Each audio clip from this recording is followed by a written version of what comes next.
The tranquil morning of 1944 in Sighet was brutally interrupted by a nightmare few could imagine.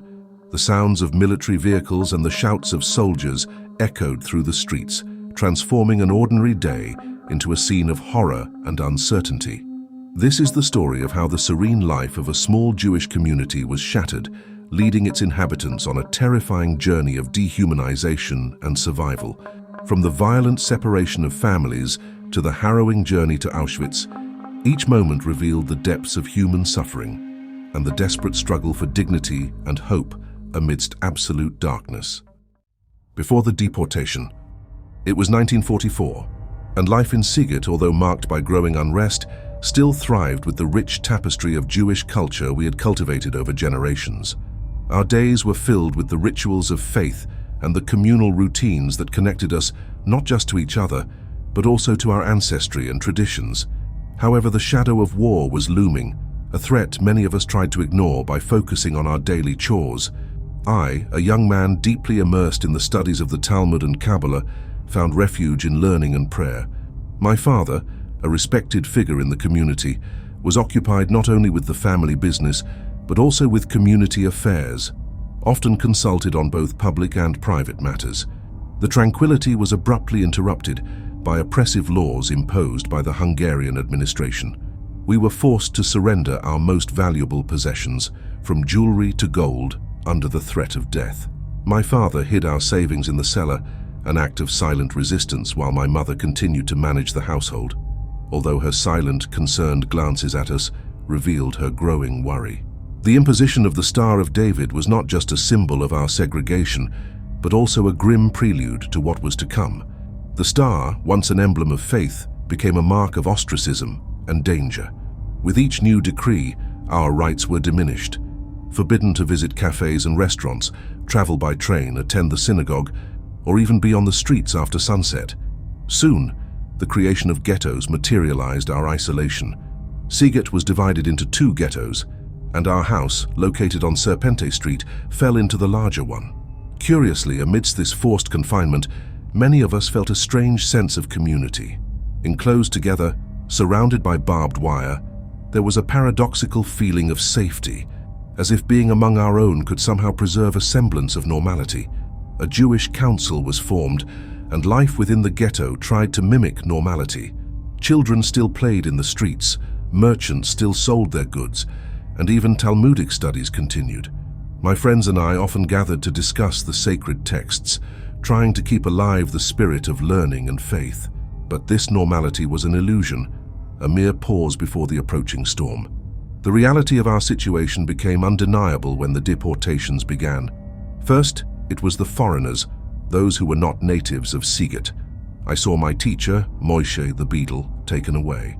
He returned days later, a broken man, telling stories of unimaginable horrors that we dared not believe. He spoke of mass executions and children being used as target practice.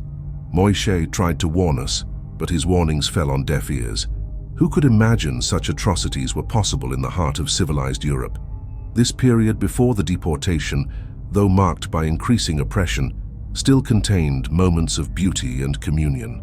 But as the war progressed, each day brought greater restrictions, and the fear of the unknown began to take root in our hearts, a fear that would soon become reality. The deportation.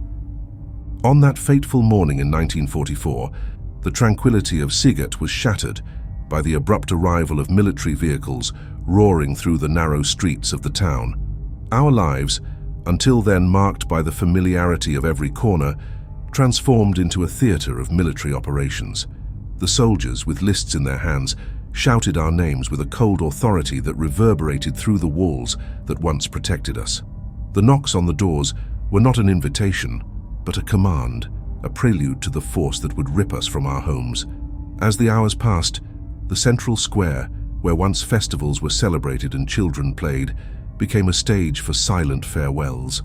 Old friends and neighbors met with looks that mixed fear and confusion, while mothers held their children tightly to their chests, trying to protect them with their love. The guards, impatient and indifferent to the tears and pleas, formed lines of isolation, pushing us towards the trains as if we were mere objects to be transported. I remember how the sun shone mercilessly that day, illuminating a scene of despair. The streets were full of people carrying what they could: bags, suitcases, small bundles hastily tied. We could hear the crying of children, the anxious whispers of parents trying to stay calm, and the constant sound of soldiers' boots hitting the ground, and relentless march that pressed us towards the station. The smell of fear and sweat mixed with the dust, stirred up by the movement. As we approached the station, the reality of what was happening began to crystallize. The cattle wagons, dirty and dark, awaited us, their doors open like the mouths of a monster ready to devour its prey. One by one, we were pushed inside, the sounds of our own pleas and prayers drowned out by the metallic clanging of the doors being shut. Inside these confinements, privacy and dignity were replaced by a forced proximity that eliminated any personal space. The journey to Auschwitz seemed endless. As the train snaked through the fields and forests of Eastern Europe, each thud of the tracks under our feet was a cruel reminder of how far we were being taken from everything we knew. Parents tried to comfort their children, telling stories in hushed tones to muffle the incessant noise of the train, while others just stared into space, lost in thoughts about what awaited us. The constant rocking of the train seemed to hypnotize us, leading us into a state of numbness. Upon arriving at the camp, the sight of the watchtowers against a grey and oppressive sky was the first indication of the reality of Auschwitz. We disembarked from the wagons under the shouts of SS soldiers, who, with brutal efficiency, immediately began the selection process. Families were torn apart in a matter of moments, men to one side, women and children to another. My hand separated from my sisters and my mother's in a gesture that seemed to last an eternity. Their faces, marked by fear and confusion, disappeared into the crowd as I was pushed into the men's line. In front of the gate marking the entrance to Auschwitz, with its cynical inscription in metal, Arbeit macht frei, the true nature of our fate became clear. The camp stretched before us not as a place of work, but as the epicenter of human horror. At that moment, under the impassive gaze of the watchtowers and the smoke staining the sky, we realized that Siget, our homes and our former lives, had become parts of a distant, almost unreal past. Life in the camp, a story of survival and horror. My experience in Auschwitz began with the disorientation and terror of the initial selection, a perverse ritual where life and death were decided with a cold, indifferent gesture. There in the selection line, separated from my mother and sister, I began to grasp the depth of the hell I had entered. The disorientation was total. We were pushed into lines, our hair cut, our belongings taken, marked with numbers as if we were cattle. The smell of burning was in the air, a constant reminder of the fate of many who had passed through before us. Every step we took inside that camp was a deeper descent into the abyss of horror. The sound of the barracks doors closing behind us echoed like the lid of a coffin, sealing our fate. That night, lying in cramped bunks, the silence was broken only by the sound of stifled sobs and whispered prayers. The cold cut into our skin, and fear lodged deeply in our hearts. Looking at the dark ceiling, I couldn't shake the image of the watchtowers and the chimneys spewing smoke into the night sky. At that moment, I understood that our fight for survival was just beginning, and that the path to freedom would be long and painful. Days in Auschwitz were marked by a brutal routine, starting with the morning roll call. We prisoners, barely clothed and often hungry, were forced to stand in formation, regardless of the weather, until everyone was counted. The morning cold often cut through our skin, and the scorching midday heat left us on the brink of exhaustion. This process could take hours, during which we were exposed to the elements, without food or water, until the guards were satisfied. I remember one of the first winter days. The cold was biting. The snow fell lightly but soon turned into a frozen sludge under our bare feet. We felt the wind penetrate our thin clothes, freezing us to the bone. We stood trembling, trying to stay upright while the guards slowly passed through the rows, counting and recounting, never seeming satisfied. Time seemed to drag on endlessly, each minute more unbearable than the last. Forced labor was exhausting and dehumanizing. We were employed in tasks that often seemed designed more to break our spirit than for any practical purpose. Carrying stones from one place to another, digging trenches that would soon be filled again, these activities left us on the brink of physical collapse. The environment was always oppressive, the air heavy with the smell of sweaty bodies and the dust raised by the incessant work. One day we were assigned to dig a huge trench. We worked under the constant watch of the guards, who didn't hesitate to hit us with their sticks at the slightest sign of fatigue. My hands were raw, bleeding from the constant friction with the shovel. The sun was relentless, burning our skin while sweat ran down, mixing with the dirt and blood. Each shovel strike on the ground was a painful reminder of our own insignificance. The food in Auschwitz was terribly inadequate. Bread was distributed sporadically, often not enough to satisfy the hunger that gnawed at us. The soup, often nothing more than dirty water with a few unidentifiable vegetable pieces, was a mockery of nutrition. Hunger was a constant, and the sight of an older prisoner giving up his daily bread ration became one of the many moments of despair I witnessed. The feeling of hunger never left me.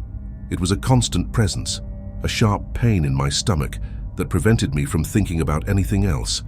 I remember one night, while trying to sleep on the hard, dirty bunk, my stomach growled so loudly it seemed the whole barrack could hear it. The faces of the other prisoners, thin and skeletal, reflected the same suffering. Our bodies were slowly consuming themselves, and the smell of despair permeated the air. Amid these trials, acts of cruelty were abundant. The guards were arbitrarily violent, beating us for any reason or no reason at all. The sounds of screams and blows echoed through the camp, mingling with the muffled cries of the prisoners. However, small acts of resistance and kindness also occurred. On several occasions, stronger prisoners helped the weaker ones, sharing food or a less exposed spot during roll calls. These gestures, although small, helped preserve a sense of humanity amid the camp's brutality. One morning, just after the roll call, a young prisoner fainted from hunger and exhaustion. Before the guards could reach him, two men quickly lifted him and supported him between them, whispering words of encouragement. They knew that if the young man was seen fainted, he could be executed immediately. This act of solidarity, although dangerous, kept the flame of humanity alive in a place where dehumanization was the norm. After months in Auschwitz, I was transferred to Buchenwald. The train journey between the camps was another ordeal. Cramped in freight wagons without food, water, or adequate space for everyone to lie down. Many died during the transfer, victims of disease, exhaustion, or violence. The atmosphere in the train was suffocating, with the smell of unwashed bodies and the air heavy with despair. I remember being squeezed between dozens of bodies, the air thin and the heat unbearable. The windows were sealed, and the only light came from thin slits between the boards. There was no room to sit, let alone lie down. The train shook violently, and at each stop the guards' shouts and the sound of gunshots reminded us of our uncertain fate. The thirst was torturous, and many began to hallucinate. A man next to me repeated his children's names over and over, as if he could bring them back by sheer will. In Buchenwald, the struggle for survival continued.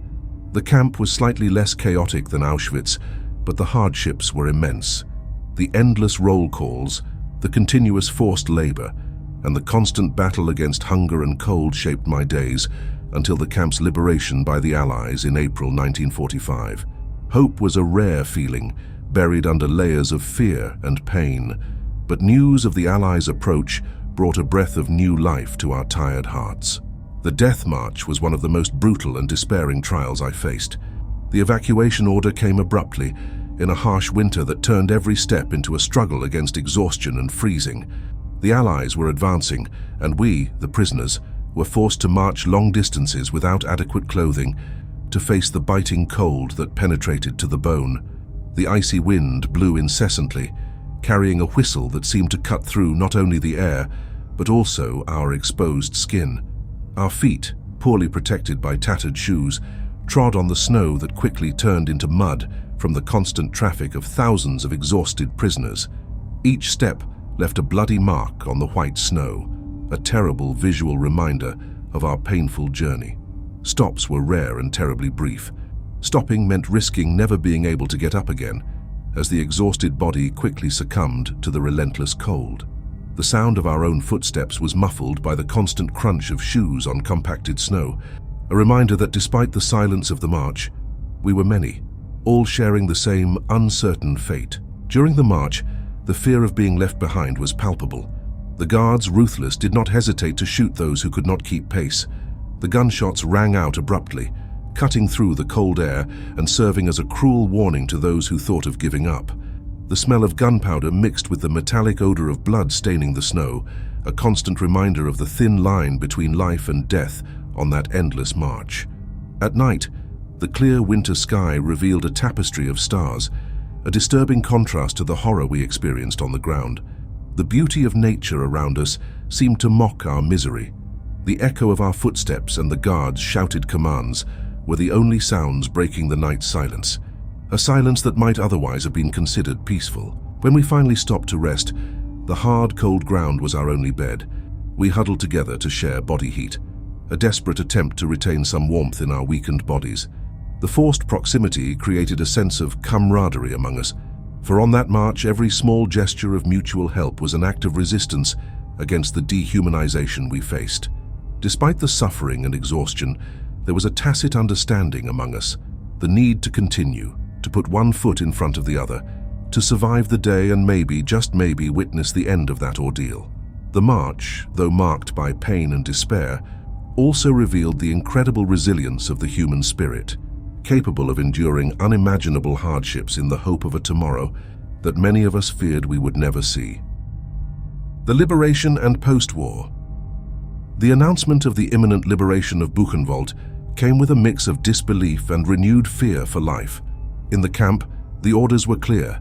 10 blocks of prisoners would be evacuated daily, but the distribution of bread and soup had abruptly ceased, raising hunger to excruciating levels.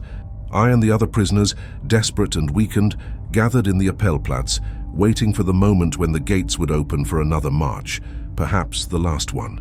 The Appellplatz, a place that had always been synonymous with suffering and fear, was fuller and quieter than ever. We could hear only the sound of our own hearts, pounding in our hungry chests. Every face around me was a mirror of my own despair, hollow eyes and hopeless skeletal bodies struggling to stay upright. The smell of sweat, filth, and disease hung in the cold morning air. In that moment of acute tension, sirens tore through the waiting silence. An air raid alert interrupted the evacuation, forcing us back to the blocks. The uncertainty about our fate weighed on us like the grey sky stretching above the camp. That night, the camp's resistance made its decisive move. Armed, they emerged from all corners, confronting the SS with gunfire and explosions. I, along with other children, lay on the floor of the courtyard, while the battle for our liberation unfolded. We could hear the sound of shots, the crackle of explosions, and the screams, both of despair and hope. The chaos around us was total. I remember seeing an older prisoner, tears in his eyes, hugging a young man next to him, as if he wanted to protect him from all the violence unfolding. We remained crouched, barely daring to breathe, as the battle for our liberation continued. In a short time, the resistance took control, and the SS fled, leaving the camp in the hands of the prisoners. At 6 o'clock the next evening, the first American tank arrived at the gates of Buchenwald. It was a monster of steel and hope, a tangible sign that our suffering was nearing an end. Our first act as free men was to pounce on the supplies. The hunger that had plagued us was so intense that for a moment we forgot everything except the need to eat. There were no thoughts of revenge or even joy, only the primary need to feed our starving bodies. The sound of growling stomachs and the sight of desperate prisoners scrambling for food was a spectacle as sad as it was revealing. In the days following liberation, the reality of what we had been through began to sink in. The initial adrenaline gave way to deep exhaustion. I fell gravely ill, perhaps a form of poisoning brought on by the sudden change in diet or the extreme conditions I had endured in the final days of captivity. I was taken to a hospital where I spent weeks teetering between life and death. The environment was unlike anything I had seen in the past years. The white beds, clean sheets, and the smell of disinfectant were both comforting and frightening. When I finally managed to stand, I faced my reflection in a mirror. I didn't recognize the creature staring back at me. The face I saw was more a skeleton than a human being, the deep-set eyes carrying the weight of memories that would never leave me. The pale skin stretched over bones, cracked lips, and the eyes, oh, the eyes. There was a dark depth in them, a story of suffering that words could never fully capture. Recovery was slow and painful. Every movement was a reminder of how fragile my body had become. The body can heal with time and care, but the invisible scars of the mind are more resistant. The memories of the horrors lived, the friends lost, and the unimaginable cruelties remained with me. I remember sleepless nights, tossing and turning in bed, haunted by the screams and faces of those who didn't survive. The struggle to find meaning in our existence after the Holocaust became the new challenge for me and many other survivors. How to rebuild a life when everything we knew was destroyed. How to move on when so many we loved couldn't do the same. This post-war period was a test not only of our ability to survive, but also to live again. We faced the task of building new lives in a world that, though freed from Nazi tyranny, was still not free of hatred and prejudice. The journey of healing was marked by attempts to resume education, rebuild lost family ties, and deal with the psychological trauma that the brutality inflicted on us left as a legacy. There were days when the simple sight of a full meal brought tears to my eyes. Every piece of bread, every sip of water was a victory against the past. Meetings with other survivors were painful, as we all carried the same pain and scars. The conversations were often interrupted by long silences, as there were not enough words to express what we felt. Ultimately, our liberation from the concentration camps was only the beginning of a long road to true freedom, a freedom that would require recognition, justice, and the difficult task of forgiving, if not forgetting, so that we could somehow find peace again. The reconstruction of our lives was an arduous process, but also a testament to our resilience. And even though the ghosts of the past never completely leave us, we learn to live with them, to honor the memory of those who are gone, and to build a future that never allows such horrors to be repeated. Today, as I share my story, I do so not with a spirit of vengeance or a quest for condemnation. My intention is to preserve memory, to ensure that the lessons drawn from the depths of human suffering do not fade into the sands of time. I recount not only the pain and terror I experienced, but also the perseverance amid loss and the hope that emerged from the ashes of despair. Every word I choose, every memory I relive, serves a greater purpose: to provoke a collective reflection on the human capacity for both good and evil. Stories of atrocities are painful, but necessary. They serve as a grim reminder of what happens when indifference and hatred prevail over empathy and justice. As we look into the mirror of history, we see not only the faces of those who suffered, but also our own reflections, shaped by centuries of civilization and its frequent descents into barbarism. This mirror is not just a tool of retrospection, but a guide for introspection and for the future. May my story be a bridge over the turbulent waters of forgetting, a path built on the pillars of truth and resilience. May it illuminate the shadows of the past so that future generations can walk towards a brighter tomorrow where compassion and understanding reign over fear and prejudice. It is my hope that by sharing these memories, we can all be inspired to fight for a world where horrors like those I endured become inconceivable. May the pain of yesterday feed the wisdom of today and the peace of tomorrow. May this testimony not only tell a story of survival, but also inspire action and change, lighting the way not only to heal the wounds of the past, but to shape a future defined by shared humanity. In this way, the narrative of my life will not just be a record of survival, but a catalyst for transformation. May the memory of what was lost inspire us to cherish what has been preserved and protect what must be treasured. Ultimately, may the lessons of yesterday prepare the ground for the achievements of tomorrow, in a world that chooses every day peace over conflict and love over hate.